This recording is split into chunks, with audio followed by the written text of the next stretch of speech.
Eu queria agradecer demais a acolhida, agradecer as palavras carinhosas de cada um de vocês. Eu me sinto, Chiquinho, muito à vontade de estar aqui, porque minha história com os servidores municipais, né, Adriana, não é de hoje, não é de mandato, não é de campanha, mas, na verdade, desde que eu me tornei advogada, não tem nem como contar minha história, a história da minha formação profissional, sem falar dos servidores municipais. Eu fui advogada do Cincinnati, aprendendo muito sobre a pauta dos servidores, não foi lendo as leis e escrevendo as ações, não.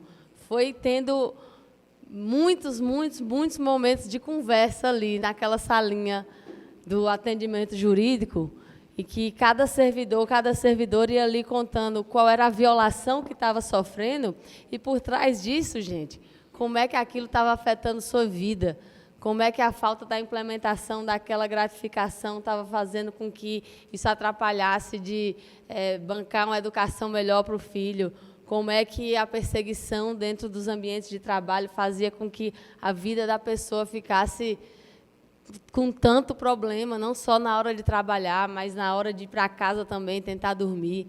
Foi tanta coisa, tanta história. E, desde aquela época, assim, por óbvio, sendo do Partido dos Trabalhadores, é pressuposto e obrigação nossa, né, a defesa dos trabalhadores. Mas, depois de passar aquele tempo, né, com essa aproximação maior com os servidores, quando alguém vinha falar, servidor é o povo vida boa, que né, comparando ali aquele porcentozinho dos servidores de alto escalão, de judiciário, etc., generalizando para todos os servidores públicos, meu amigo, eu ia para cima assim, de um jeito, porque o pessoal não sabe, não faz ideia de como é a realidade de quem constrói o serviço público municipal de Natal. E aqui, vocês mencionaram muito que a gente está colocando esse tema nos debates, né? No plano de governo tem uma parte especialmente voltada para o serviço público municipal, mas não tinha como ser diferente. É quem constrói os serviços, o pessoal fala muito, o gasto dos servidores está tanto, tem que investir na educação, tem que investir na saúde. É como se fosse um robô assim, que fizesse a educação pública acontecer, que fizesse a saúde pública acontecer. Não tem educação pública sem servidor público, não tem saúde pública, não tem SUS sem servidor público, não tem segurança pública sem servidor público. Então, é por isso que essa foi uma pauta que a gente sempre tratou com tanta prioridade. E depois que eu fui advogada, quando eu fui eleita vereadora, não sei se vocês vão lembrar, porque já faz um tempinho, né? Mas os 2 anos que eu passei na Câmara, a primeira audiência pública que eu fazia em cada ano para abrir os trabalhos era sobre a database. A gente fez junto, né? Estou vendo aqui muitos rostos com quem a gente fez junto aquela denúncia do saque que Carlos Eduardo fez na Previdência dos servidores, e que, nessa época, quando a gente viu que ele estava querendo tirar 200 milhões da Previdência dos servidores, a gente foi cavucar e descobriu que ele também não estava passando as contribuições, né, os descontos para os fundos dos servidores. Então, essa sempre foi uma atuação que a gente fez junto, que a gente fazia junto até ideias de projetos de lei que eu cheguei a protocolar, as decisões sobre as posições que a gente ia ter em relação a esses ataques que o prefeito fazia na época. E, como deputada federal, parei um pouco de acompanhar de forma mais específica os temas do serviço público municipal, mas sempre mantendo aquela nossa orientação de nunca votar contra o servidor público, de sempre votar contra propostas que atacassem, de qualquer forma,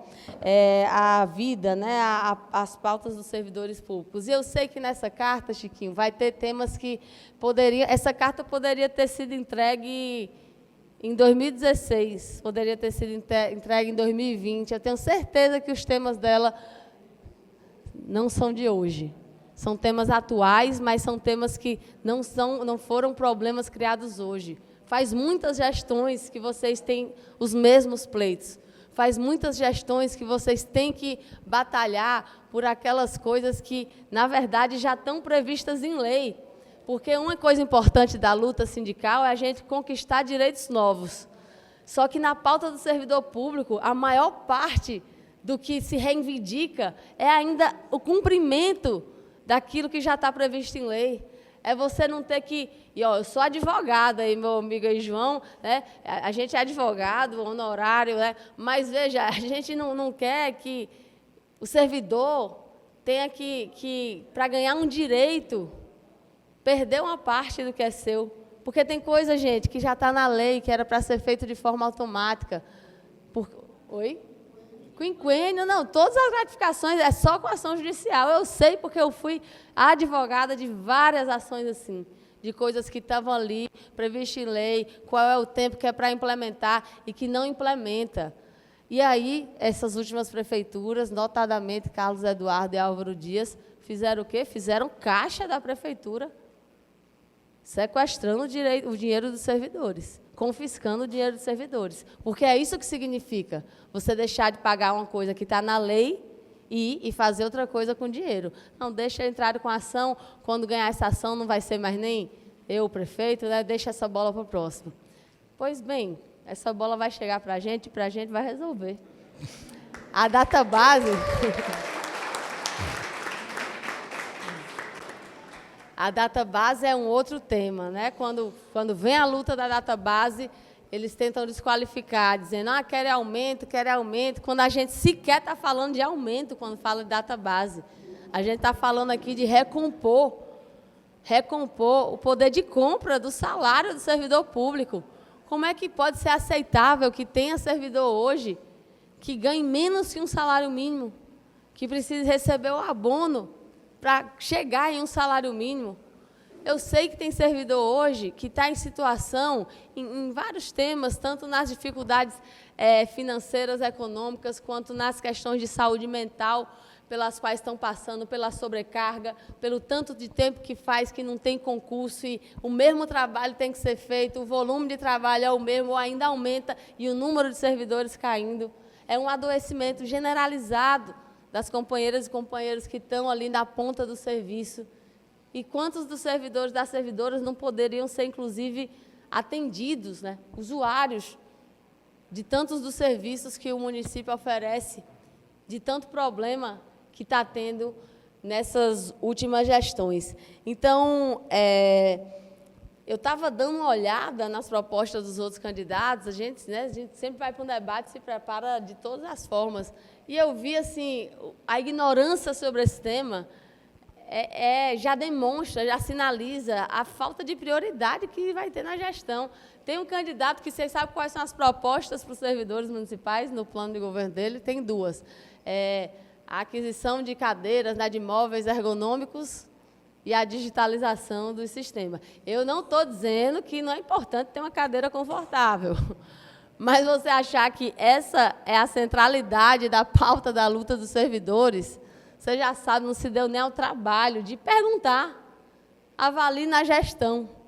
Avalie na gestão o que é que vai fazer. Então, quando a gente trata desse tema e trata nos debates e trata no plano de governo, e a gente vai fazer um programa de TV também muito especial sobre essa pauta, é porque a gente sabe da realidade de vocês. E a gente sabe que vocês são os realizadores dos serviços públicos. Vocês são a ponta ali que faz com que uma prefeitura garanta os direitos da população. Se não for dada importância a isso, vai ser dada importância a quê? Porque a prefeitura ela está presente para a população através dos serviços públicos. E quem materializa isso, quem faz isso acontecer, são justamente os servidores públicos. É por isso que o nosso primeiro compromisso, gente, hoje, é de diálogo e de respeito. Não era para ser necessário uma candidatura dizer isso, né? Mas, diante do histórico das últimas gestões, de perseguição, de tentar criminalizar processos de greve, de tentar proibir de forma permanente ter manifestação em frente à prefeitura, isso é ilegal. Isso é ilegal. Você não pode dizer que num canto ali de passagem das pessoas não pode ter manifestação ali para sempre. Isso é ilegal. E isso vai ser revogado. Essas decisões vão cair assim que a gente chegar lá. Eu falo que o primeiro compromisso é de diálogo e de respeito, porque se a gente entende qual é o papel dos servidores públicos na gestão e na cidade, é a prefeitura que vai chamar vocês para conversar. Não vai precisar de passar semanas, meses esperando resposta de um ofício, porque já está no nosso plano de governo. Quando a gente tomar posse, a gente vai estabelecer mesa permanente de negociação, porque a gente já sabe que tem um problema, nem vai precisar vocês nos avisarem, a gente já sabe que está errado.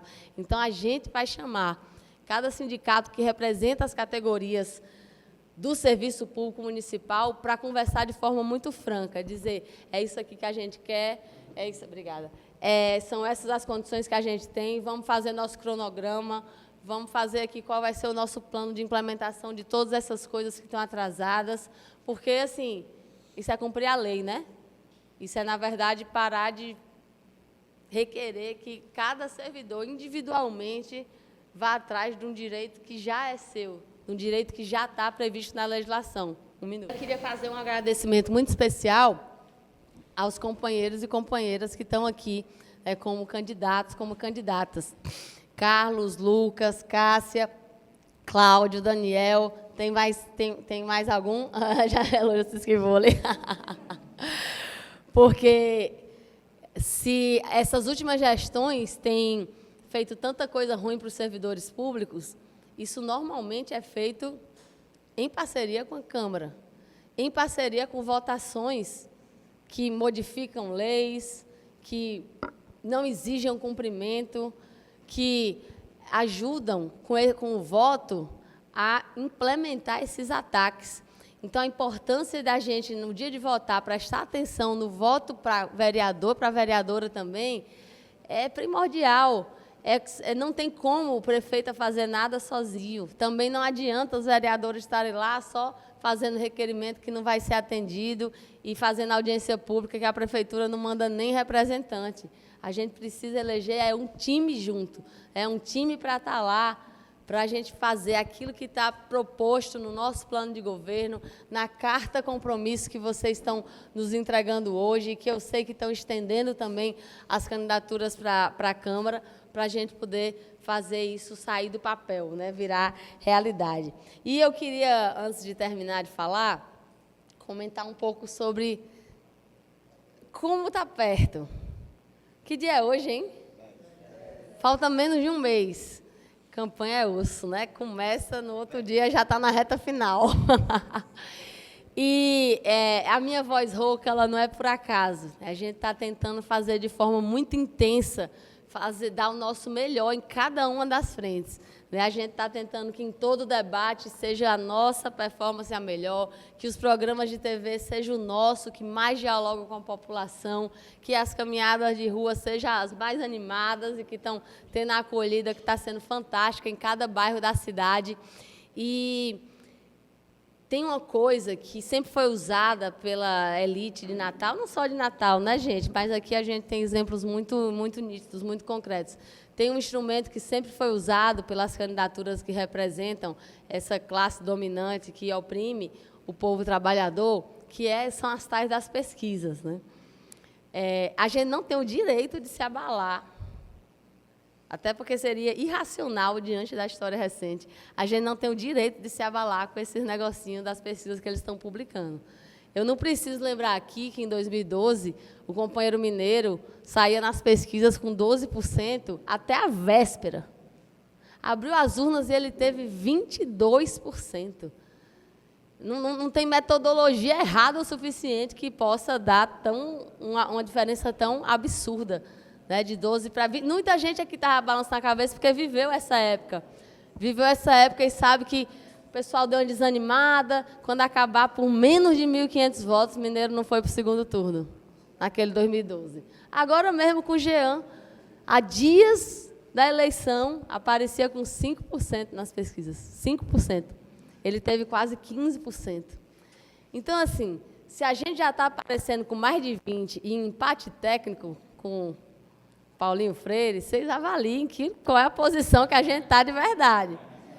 E a gente tem menos de um mês para multiplicar isso, para multiplicar aquilo que a gente está aqui nessa roda defendendo, aquilo que a chapa Cincinnati pela base está nos seus diálogos com os servidores defendendo, multiplicar porque a gente sabe que faz muito tempo, gente, que a gente não chega tão perto de fazer esse sonho acontecer. Faz muito tempo que a gente não tem uma chance tão grande de, com o nosso esforço, a nossa luta, a nossa capacidade de fazer campanha, ganhar essa eleição. E olha que eles estão... É a máquina da prefeitura. É uma mega estrutura que muitas vezes inviabilizou que a gente chegasse, mas que dessa vez o movimento que a gente está fazendo, ele está sendo tão grande, tão potente, que até para eles está difícil disfarçar. A gente tem que fazer com que seja ainda mais potente, porque a gente vai ter que ganhar, chegar no segundo turno, não pode ser de pouquinho, não, tem que ser de muita diferença, porque na reta final, o que eles vão fazer de compra de voto, de fake news, de jogo sujo, de gente bandida, não é brincadeira. Então, a nossa meta aqui é fazer uma campanha que a gente faça assim, chegue ali na reta final com... Jana chegou, outra candidata a vereadora também, queria registrar aqui a presença dela, fazer uma campanha... Fazer uma campanha que nos prepare para chegar ali com uma boa margem para a gente garantir a presença no segundo turno. E aí, ó, digo a vocês, vocês podem contar com minhas melhores energias, com cada gota, com cada restinho do que tiver da minha voz, com nossa disposição dessa chapa aqui, que está na rua todo dia. Quando chega em casa é para fazer campanha por WhatsApp. Eu vou até daqui a pouco chamar a Jéssica para explicar aqui como é que cadastra no WhatsApp, né? As meninas já estão ali, né? Vocês cadastrem no WhatsApp, peguem material, viu? Mas, gente, esse é um momento, não é só pela pauta dos servidores, vocês sabem. Quando Bianca ali estava falando da pauta das creches, era a voz de alguém que sabe a dor das mães que estão sem. Quando o companheiro estava falando das lagoas, né, que faz 20 anos, é o mesmo ponto de alagamento, é porque sabe a dor das pessoas que vivem o alagamento. E a gente está aqui fazendo o debate, é um debate que vai além de Natal. É uma resposta que a gente vai dar para aquele pessoal que dizia que servidor público era parasita, que dizia que era para atacar mesmo o servidor público colocando uma bomba, uma granada no bolso do inimigo. É assim que esse pessoal trata servidor. É como inimigo. É como adversário, e por isso tenta fazer de tudo para desmantelar os direitos dos servidores. E a gente vai dar a resposta fazendo dessas semanas que nos restam para chegar no dia 6 de outubro e a gente ter a eleição no primeiro turno, a gente fazer aquilo que sempre diz, né? Que toda eleição eu ganhei com os servidores públicos me ajudando, né? Sempre, sempre, sempre. É um grande setor que sempre me ajudou a me eleger. E toda vida, quando eu ganho, o pessoal fica, eita, que surpresa, né? Foi eleita vereadora, mas menino, quem diria? Aí foi eleita deputada. Oh, eu achei que ela estava só para brincadeira. Aí fui reeleita deputada com mais de 50% a mais do segundo lugar. Aí, meu Deus, de onde vem esses votos? Pois esse jeito abismado de encarar o resultado, eles vão ter de novo agora. E vão ficar perguntando como foi isso, e a gente vai dizer, foi o povo trabalhador de Natal que quis. Vamos embora. Contem comigo. Os servidores públicos de Natal vão ter, na prefeitura, uma aliada. E vão ter entradas e portas abertas na hora que quiserem no Palácio Felipe Camarão. Obrigada pelo apoio, pela atenção. Vamos embora.